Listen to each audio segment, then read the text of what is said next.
signaler, quite the dream role in SCR. You just have to apply it to the signaler applications that usually opens twice a year.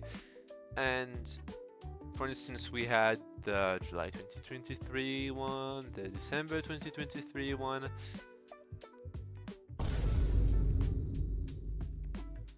and the December 2025 one. So we had to wait 2 years to get one application. But hey, guess what? We're gonna correct it now and see how much you all have badly failed this application. Emotional, damn it! Before we start, please note that as the December 2023 one, if some questions reappear in future applications, well, this video will actually be removed for the opening time of this duration. I would also like to thank Dweller and Spaced that actually helped me a lot doing this video and making sure I don't say crap. Alright, now let's go on with the video.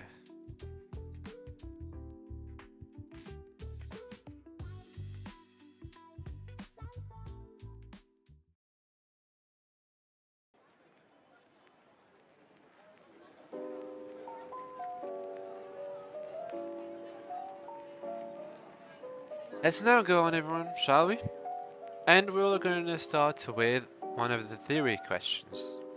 Of course, I will not comment on the other 5 flipping theory questions that were also in the December 2023 application, as I already made a video on that one. Starting off with the true or false question, Stephen Connect does not stop at Angel Pass.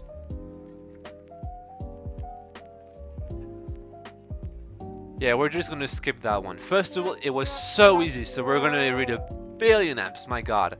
And of course, the answer is that it does stop at Angel Pass. The answer is therefore false. Just look at the map of the Connect routes. Now we may already pass on to another theory question, as this one was actually all but hard, to be honest. Stop the cap! Which of the following are your responsibilities as a signaler? Let's go one by one. The elimination process. To prevent conflicting signals, of course, you don't want trains to be like 2 planes crashing into each other's, you know? To signal trains to reduce priorities and delays where possible. Yeah, I just hate when 357s are just... They think they are on top of the world, but actually they don't. To follow priorities to enable smoother traffic flow. Of course, who doesn't like a smooth network? All of the above. Oh, actually, yeah. So, but like that was only a one correct answer question. So like, I said yes to all the previous 3, but like, all of them are correct, but there is only one correct. Yeah, no, the correct answer was, it was actually the last one, all of the above. Okay, next we want all of the easy points, please. Which of the following station is controlled from the Bentron Railway Operations Center? As you should be aware from the signaler desk setup guide, you can only signal Zone F going from Newry to Greenslade and Connolly in the Benton Railway Operations Center. Let's now see which station is in this area. Airport West is, of course, in the airport zone, Zone C, which is not Zone F. Coxley, pretty close to Zone F, but still at Zone B, at the border with Zone F. Connolly, correct, Connolly is within Zone F. And as there is only one possible answer, well, that was easy. This was the correct answer, Connolly. The next question is not really a statement, it's more of an Among Us situation. Find the imposter. The question was simply select the correct statement regarding priority rules. Let's see first of all the first priority, of course. you can never go against priority rules in any circumstances. To prove wrong to such an answer, in this kind of question, as we just need to find one example that proves the opposite. In this case, we could take like, if a train terminates at only one platform and not only a terminating station, you might want to prioritize that platform for terminating trains, like at St. Helens Bridge with platform 4. This answer is therefore not correct. Second of all, you can only go against priority rules if it makes logical sense and reduces delays. If you find an example against that, I don't know what galaxy you're from, but yeah, just let's see the last option because it's this question is only one correct answer question. You may go against priority rules as and when you like. Buddy, you're not God, alright? You're not God or whatever you can think of. You cannot let like a 357 go before super fast at a depot like Famir. The answer is obviously false. The correct answer was, therefore, you can only go against priority rules if it makes logic sense and reduces delays. Passing on to the last question, not present before this application. You have two Stafford Express services, train ready to depart at Lane by the Sea, both 1SXX. Head codes, one is occupying platform 6 and the other is occupying platform 2. What factor should you consider to determine which train should go first and get priority at the junction where both lines merge? I give you an image of the platforms and where they both, line at, see here.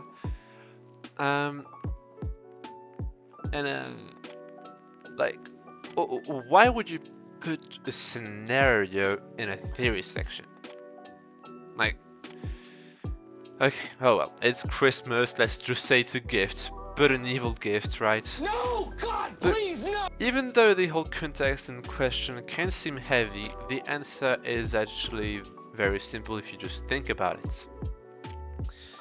Two trains have no priority that differ. Those two trains don't. They just don't. Alright?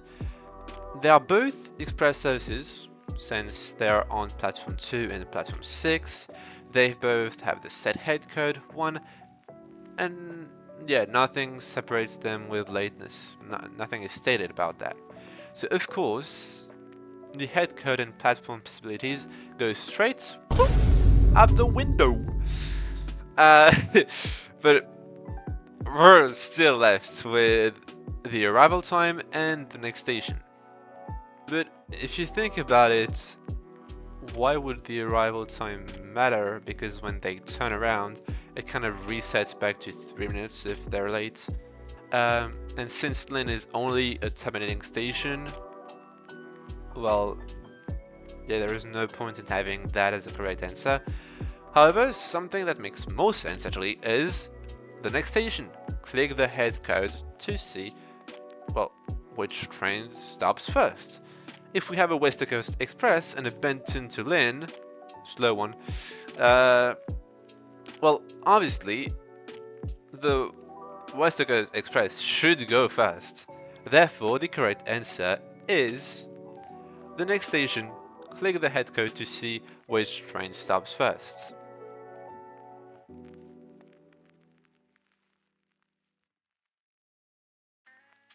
And finally, we are done with this theory section. For the other questions, the answers are in the December 2023 video. But anyways, if you think you didn't do too well, you might want to try and teleport to another dimension and, yeah, do it again. Otherwise, congratulations, you are done with the easy part. So if you think you have failed the theory section, you of course have failed the scenario section, but if you think you have passed the theory section, well, the good news for us as G-trainers is that the scenarios are way harder. Yeah, But for this section, you had a total of 2 10,000 characters per question possible, and there are 5 questions. So I swear to God, if you did like 10,000 characters, we will put you in jail. Alright? Anyways, each question you're about to enter watching had the basic question asked, followed by the silent killer and why. And I can assure you, this will make you regret your life choices.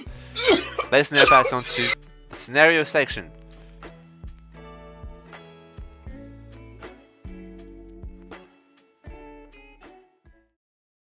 Let's now pass on to the first question of this scenario section. Which train should you let depart first and why? As usual, we always do a train analysis of every train present.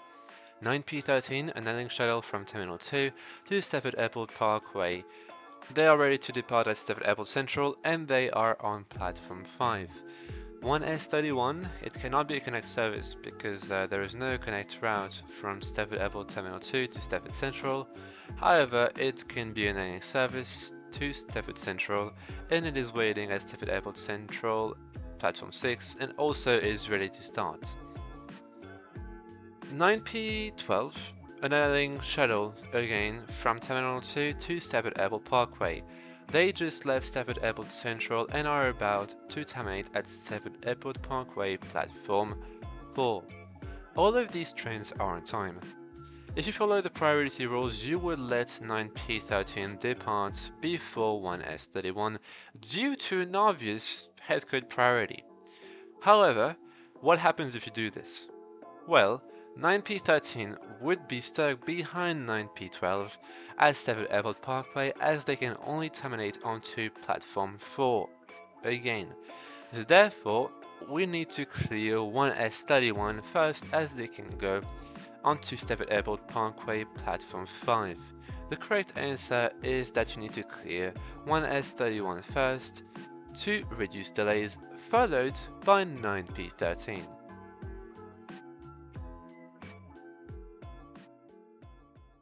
But of course, that was just one of the scenarios. For the following one, we are still in Zone C, but this time at Stafford Airport Terminal 2. We have 1X... 6, 7. yeah. A Stafford Airlink service to Stafford Airport Terminal 2 about to enter this very same station. They are waiting at a red signal A213, and we also have 1Z35, a Stafford Airlink service to Stafford Airport Terminal 3, ready to depart from Stafford Airport Terminal 2. They are waiting at a red signal A212. We also lastly have an unknown service waiting at Stafford Airport Terminal 2, platform 4. They are terminating and have not yet turned around. All of these trains are on time. This scenario actually requires us to, first of all, draw the lines of their trains and their paths. Knowing that platforms 3 and 4 are taken, 1X67 can only go to Stafford Airport platform 1 or 2, and we may also see with this that 1Z35's next block is the one with A208. A block not in collision with any of the lines possible that 1X67 may take. Therefore, we can clear both 1Z35 and 1Z67 at the same time. They would not collide. However, it is important to say that 1Z35 cannot be pre-cleared twice as they go to Stafford Airport Terminal 3, and this would collide with 1X67's path. Once 1X67 is in the station, we can clear 1Z35 outside of Stafford Airport Terminal 2 and let it go to Stafford Airport Terminal 3. For the order of clearance of the unknown train and the train that just got in, of course, you let the train, the unknown service, go first, even though it could be a wildline service. Here, efficiency takes over.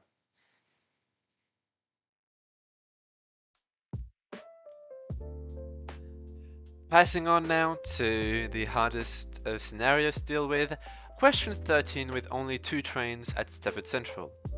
The hardest question? You have gotta be shitting me, bro. And you call yourself an SSG now. Please resign.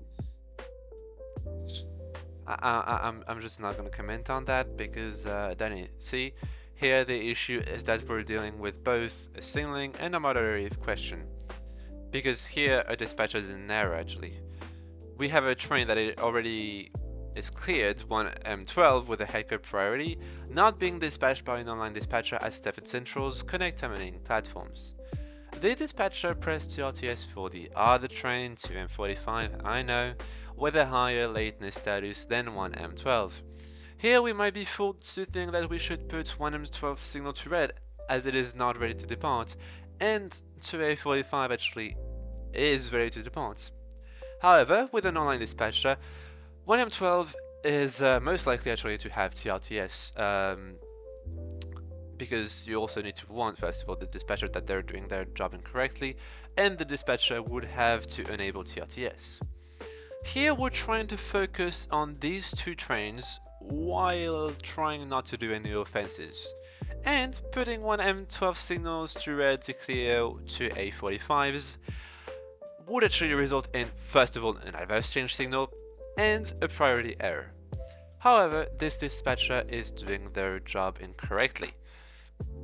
We should therefore warn them like, Stafford Central dispatcher, please note that you should dispatch 1M12 first due to a headcode priority. Please start the procedure now. If they are not listening, we'll have to warn them again, and if they do not react, I would respond them and seek the evidence of their offense, which is holding trains. 1M12 can then be cleared, as it is right now, before 2A45, and the situation is fully solved. For the next question, here is the scenario and the question. Are there any conflicting signals in the following image? If so, which trains and signal are conflicting and why? I will not correct this question as I want you to tell me what you think is the correct answer.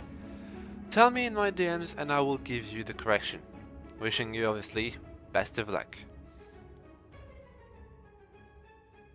Now, last question. Last time we ever think about resetting our life choices.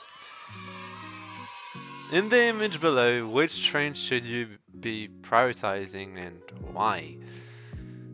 1D45, first of all, is a Stepford Connect service to Willowfield with a headcode of 1 and it can only go to West 5 and platform 4. This train is a little bit late. 9S12, a superfast from Lane by the Sea to Stafford Central, therefore skipping West 5, it can only go onto platform 4 as platform 2 is already occupied. This service is on time. 1S19, a Stafford Express service to Stafford Central loading passengers at West 5 and platform 2. This train is also on time like 9W23, a Stafford Express service to West 5. It has a total of 11 coaches. I can therefore only terminate at West 5 platform 4 because platform 3 is too small for the train's length. We can already see that a lot of trains here wish to go onto platform 4 of West 5, but first of all, without thinking, we should obviously clear 9S12 firstfully out of West 5. We have 3 red signals to clear, by the way, as they skip the stations. This is obviously for efficiency purposes. They can of course be then followed by an 1S19 once the train is ready to start, and they obviously do not bother any other train within the time span that they can load and depart, compared to the time that it could take for other trains to leave. We need to make sure to put the main line of 1S19 to red manually once the train has fully left West 5, screenshot, as the signal is on rollback enable mode, and it would otherwise go back to green or yellow and would therefore result in a conflicting signal. We are left with 1D45 and 9W23, who both want to enter West Wyvern Platform 4. Due to a simple headcode priority, we have to let 9W23 in first before clearing them out and letting 1D45 in and out of the station. We may argue that it would be wiser to let 1D45 in first, as it would take less time for them to enter and leave. However, these two trains would meet at Wester Coast, where 1W23 would actually be stuck behind 1D45 until Leighton City, as 1D45 also skips Famir and Millcastle Racecourse, and we do not wish to actually take that kind of a risk. Therefore, the scenario is solved by letting 9W23 in, then out, then letting 1D45 in and out.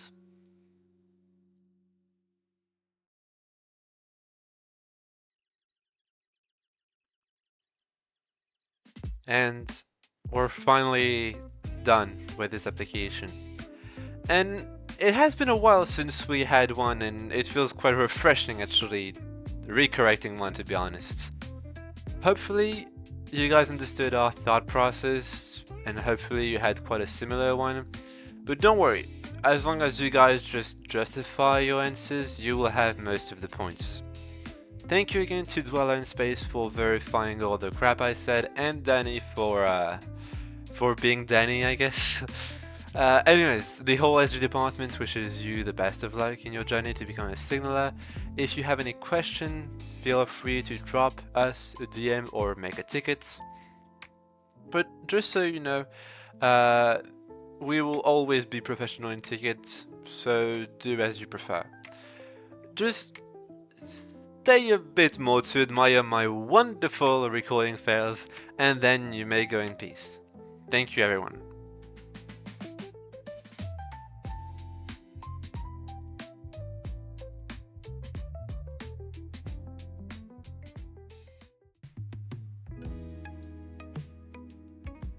Now we may already pass on to another theory section, as this one was all but harder, to be honest. Which of the following are your responsibilities as a signaler? Let's go one by one. The elimination process. To prevent conflicting signals, of course, you don't want trains to be like two planes that just boom, crash into each other. Nope. Nope. Oh.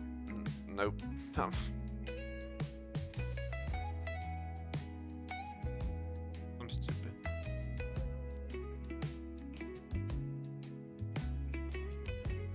Now, last question. Last time we think about resetting our life choices. Anyways, 1D45. Stafford connects. I forgot to put the question in the script. I forgot to put the question in the script. Let's go.